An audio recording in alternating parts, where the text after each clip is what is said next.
So what we're going to be talking about in this video is really going to be the elbow, really geared towards all my baseball players, whether you're doing an online program or in person.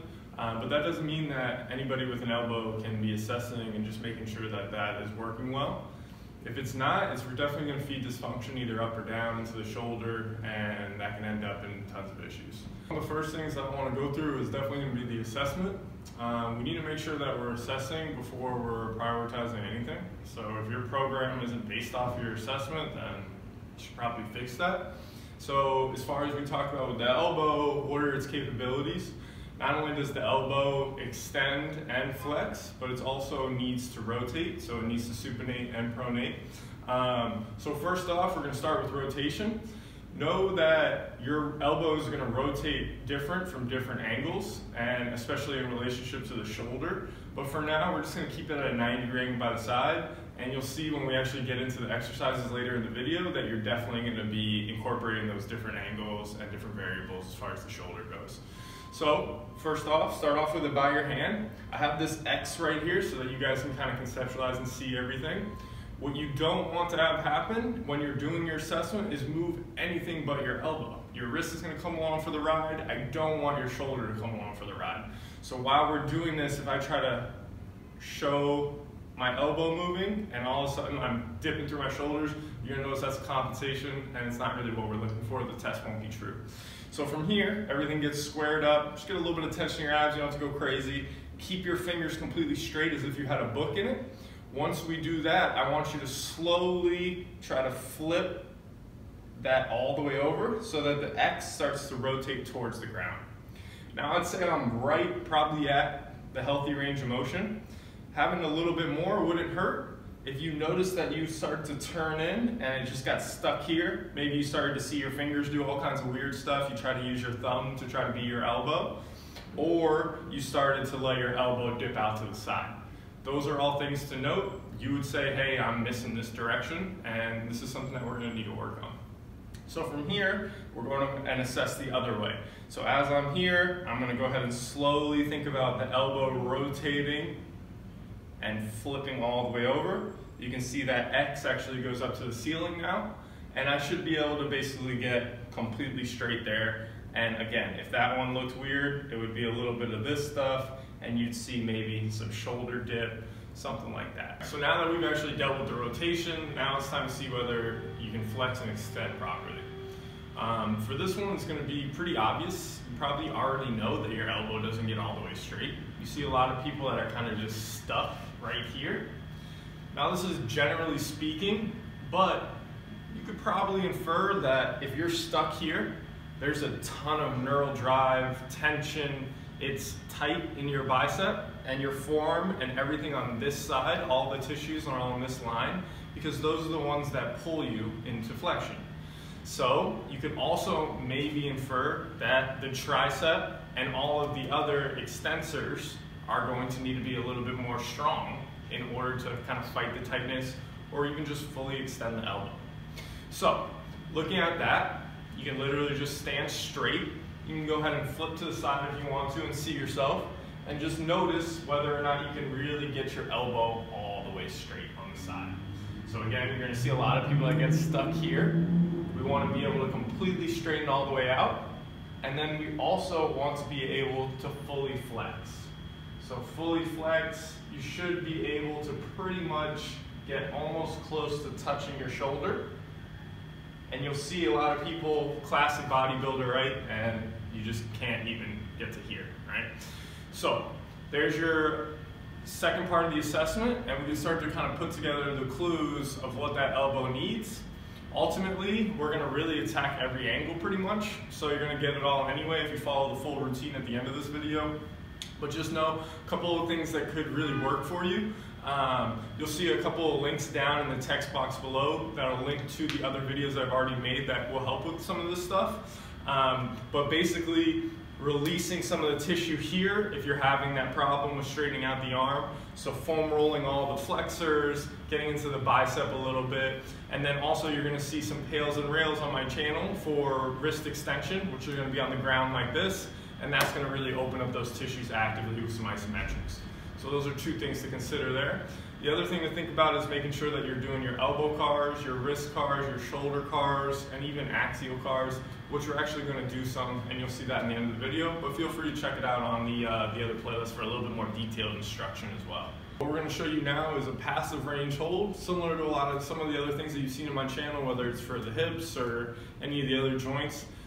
Essentially, we're going to go ahead and passively assist our elbow into a range of motion that you don't actively own yet. Then we're going to tension to stay there. Then we're going to let go, making it an active range of motion, then holding it there for a 10 count, and then eventually grabbing, letting go. So this is how it's actually going to work. So say we're going to show you pronation, even though you could do supination the exact same way. So starting off here, go ahead and again, assess active, see what you have. Say I got stuck right about here, and my elbow stopped rotating at that point. I'm going to go ahead and grab by the elbow, all this tissue right here, and I'm going to go ahead and passively assist that into more range of motion. As I'm here, I'm going to take a big deep breath in, exhale everything out, get nice and tight, start to actively try to pronate and turn that X to the ground even more. As I'm doing that, I'm keeping tension throughout my whole body, but really thinking about really actively pronating. On the count of 3, I'm going to let go. Make sure you're already tensioning. You don't tension on 1. 3, 2, 1. Let go. Hold. Hold. You're going to hold for a 10 count. Notice I'm shaking a little bit. This should be hard work. You should feel some muscles really working in the forearm, but not hurting in any way. Then you're going to grab again after that 10 count. See if you can assist into more. If you can, that's great. Hold there. 3, 2, 1, letting go, holding for a 10 count again. Take note to what's working, take note to what's holding you back. You might feel something holding you back, trying to pull you out more, and you can actually get on the foam roller, throw the crossball in there, try to dig in there a little bit, or tell your manual therapist to work on it, and that could actually improve that and allow you to really own this even better with our actives. So, there's for pronation. Supination would be the other way. I would do the exact same thing, pull it all the way out, hold, let go. Let's do about 3 to 5 reps on each side. And also before this, I'm not going to show you on this, but we can actually go in and do some pails and rails with the PVC pipe that you'll see on my channel also. So match those up and start working on training that from that angle. So time to actually get into the actual series, and really, like we were talking about, accounting for many different angles, integrating the shoulder, just really trying to add some variability to your elbow, giving it options. So when you need those options, whether it's your weight training, your pull-ups, or even throwing that new pitch that you're thinking about adding to the arsenal, that's what's really going to help you, is having the variability. So a couple of things to note. Big thing is you're going to see me with nothing in my hand, you're going to see me with a lacrosse ball in my hand, and you're going to see me with the Indian club. So all 3 of these variations and more could be included in all of the things you're going to see, all the different exercises. Now, take note that this is obviously adding a load, and it's adding an offset load. The weight's more distributed on the end.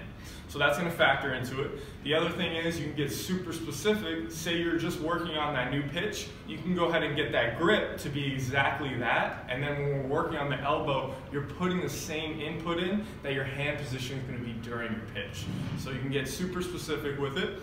The other thing to think about is you should probably increase load over time. So your first time doing it, I'd probably start off with just the hand or using the lacrosse ball.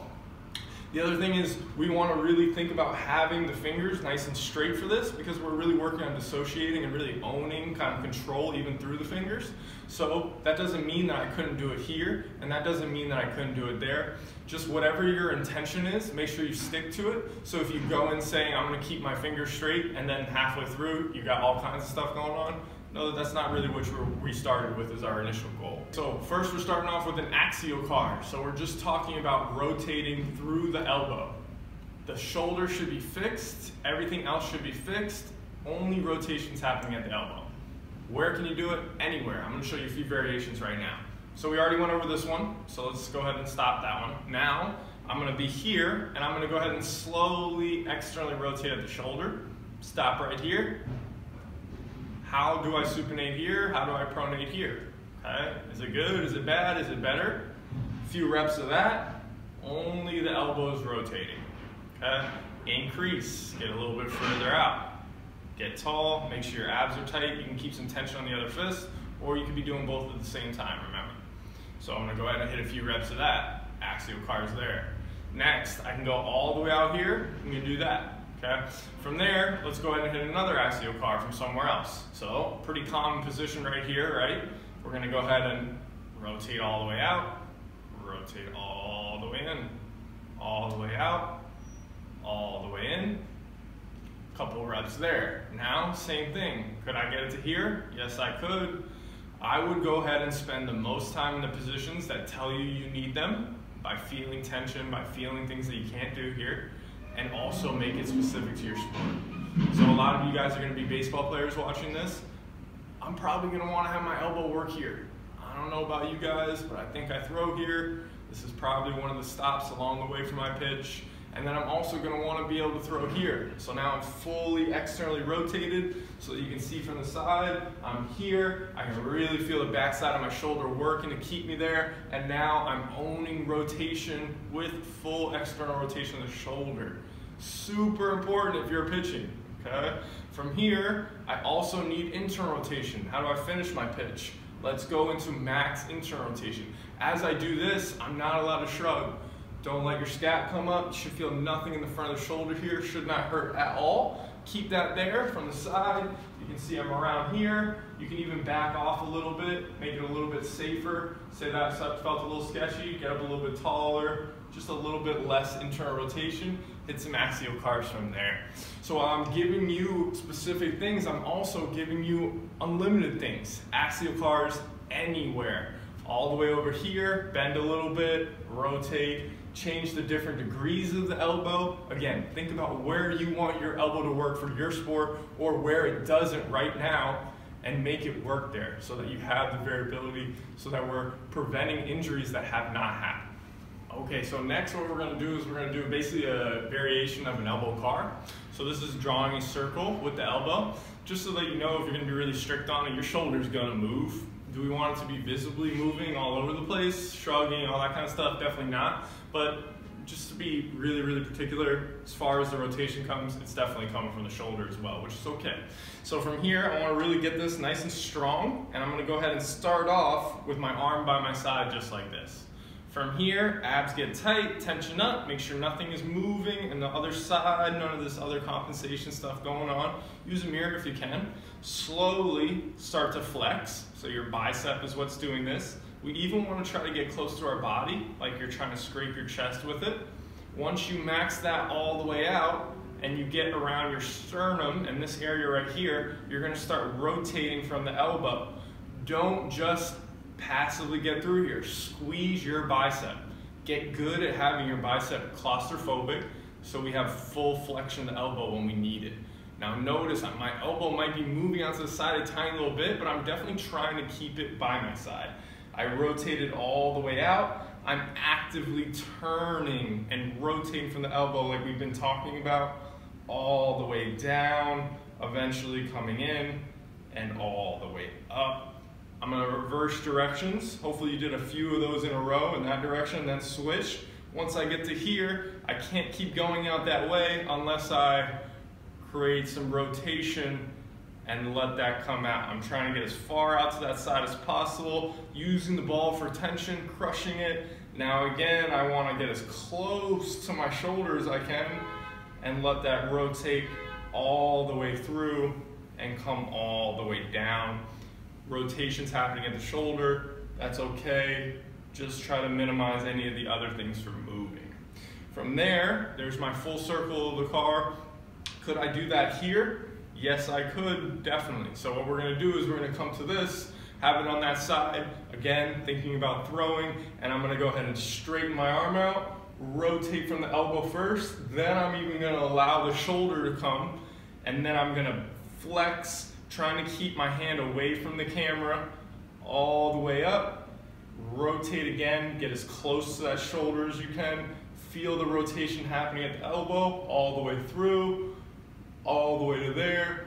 One more, elbow first rotation, then the shoulder comes into play, fully internally rotates without shrugging, Try to keep the elbow there as I flex, rotation at the elbow again, all the way there. I want my shit to work in both directions. Hopefully you do too. Start off by actually rotating all the way. You can even try to get as far away from the camera now. And rotate in, down, don't shrug, keep that shoulder blade down, extend all the way, rotate out, try to get as much external rotation of the shoulders as possible, getting that back there, and all the way down, in, and out. Things to look for on this one, big time. Again, nothing in the front of the shoulder, no shrugging, no rib flare too. Okay, look for those things big time. Okay, so this next one has been extremely valuable for a lot of my people that have been sitting at a desk a lot. You'll see that it's kind of the opposite of a keyboard kind of setup. So when you're closed in like this, all that internal rotation, we're gonna completely open everything up, but actively and actually work on some strength. Biggest thing with this is you have to really, really be putting as much tension as you can that's pain-free and feels safe into that rotation out and here. So you're trying to get out the whole entire time. You're gonna see me do it with the gloves, but you can totally do it with straight fingers or even some wrist extension, whatever works, okay? So we're gonna start off right here. You're gonna go ahead and have the hands so that the wrists are completely flipped over. We're gonna be in all that pronation.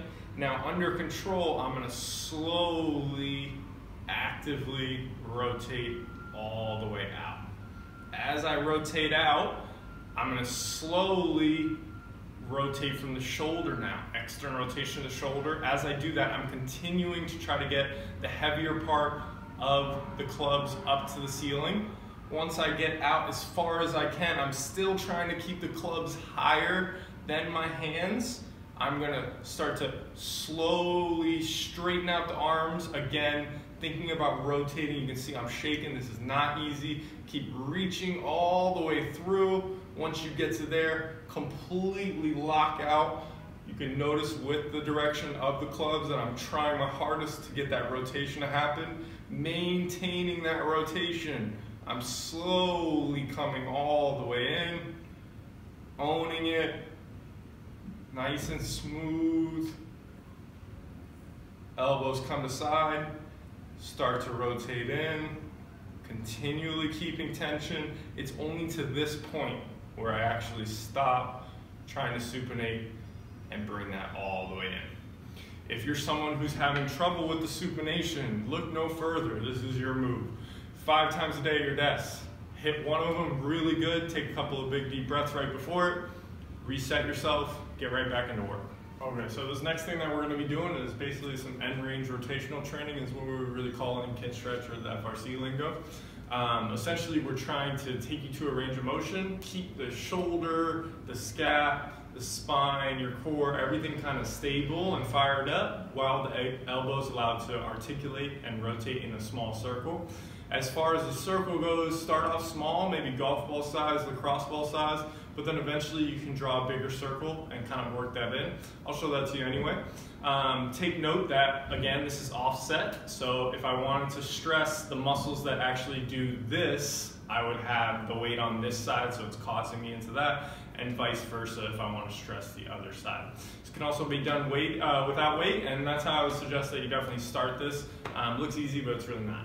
Okay, so first off, let's go right to where we're throwing. So we're gonna be right here, okay? Think just kind of working that whole entire path. So let's start off an external rotation where most people would think of as the main spot for this. And then from there, all I'm gonna do is just draw a little circle with my hand. Notice that my whole entire shoulder's not moving. So I'm showing stability as I draw that circle. And I'm gonna always make sure I'm doing both directions. Now, could I turn, add rotation, and do this? Yes, I totally could. This is gonna stress different things. Make sure that you're not overdoing this. Maybe it should feel a little bit tough, but at the same time, you should feel zero pain. Make sure you're feeling zero pain. Now from there, I can continue down the path. So I can come to here, and I can start doing some rotations there. We could, again, add different angles and degrees into there. and then I can end up closer to here where I'm going to kind of come through and finish that pitch and hit all the different variables and angles there. So as I go, I can continue to make my circle bigger. The elbow itself is really staying there in that same spot, but rotation is happening, and everything from here up towards the X is actually moving and creating that circle. That's going to really bring stability through the shoulder, through the elbow, through the wrist, the grip. Really phenomenal way to just kind of hit those little spots that you haven't been thinking about.